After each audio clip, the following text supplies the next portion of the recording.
Welcome back to Digital Assets Daily. Good morning, good afternoon, and good evening, wherever you are in your corner of the world.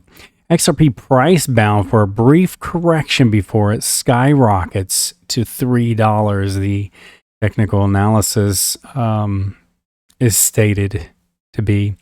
So I think everyone would be very excited as a retail investor to see XRP bump up to $3, knowing the all-time high of the 2017 bull run going into starting mid-December 2017, overflowing into the mid-January of 2018. The all-time high for XRP was $3.84. So it'd be nice to see it bump really close to that before we see it really start to take off. And I think if I'm going to say it poorly, if the games are slowly becoming or beginning to end, then I think we'll start seeing a little bit of a slow staircase climb until, getting into December timeline and end of the year. My only thought, if for any reason they push it further because the original ISO 20022 was going to be going live before the end of the year, and I think the only thing that could cause some sort of a delay, and time will tell as we continue to move forward and get closer to those dates, but they move the ISO 20022 until June of 2022. That is the only thing that I can initially see that could create some kind of an additional delay, which would push it forward another 6 months, give or take. So we'll see how that plays out and obviously keep you updated. But Circle plans to become a national digital currency bank, and that's going to be very interesting because they've already initiated a lot of different stable coins on the USDC. Obviously, one of our favorites here is how now Stellar is also on USDC as well. So in a partnership with Coinbase, also known as the Center Consortium, Circle launched a US dollar coin in 2018.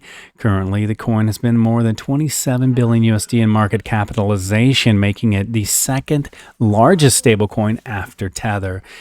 And Tether is just shy of a scam, knowing the way the supposed one-to-one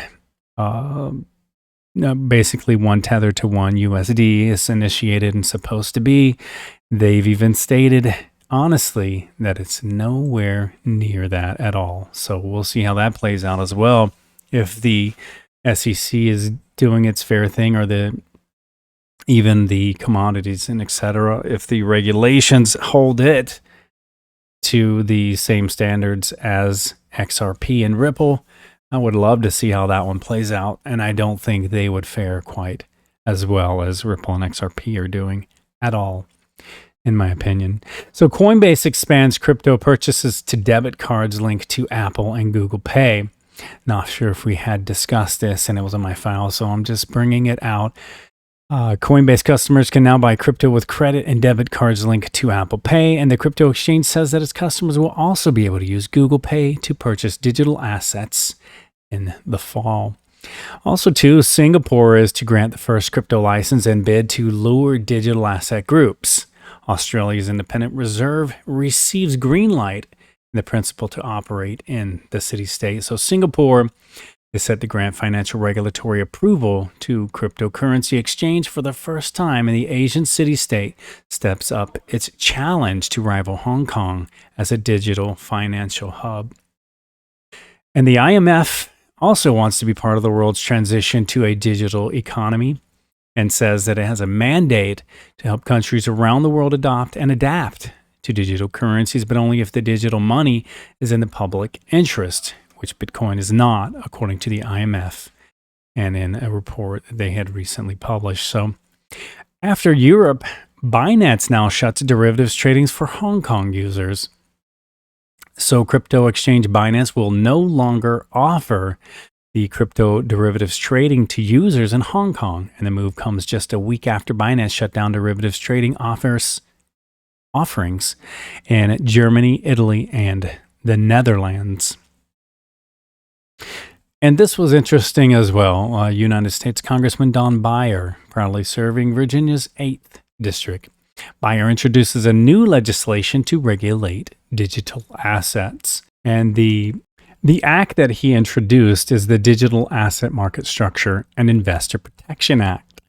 Now, the legislation that would protect consumers and promote innovation by incorporating digital assets into existing financial regulatory structures, stating innovation in the digital asset sector is creating new goods and services every day, as well as many new high-quality jobs. The United States should provide a legal and regulatory environment which promotes this type of innovation and growth, said Representative Beyer. Now, digital assets and blockchain technology hold great promise, and it is clear that assets like Bitcoin and Ether are here to stay. Unfortunately, the current digital asset market structure and regulatory framework is ambiguous and dangerous for investors and consumers.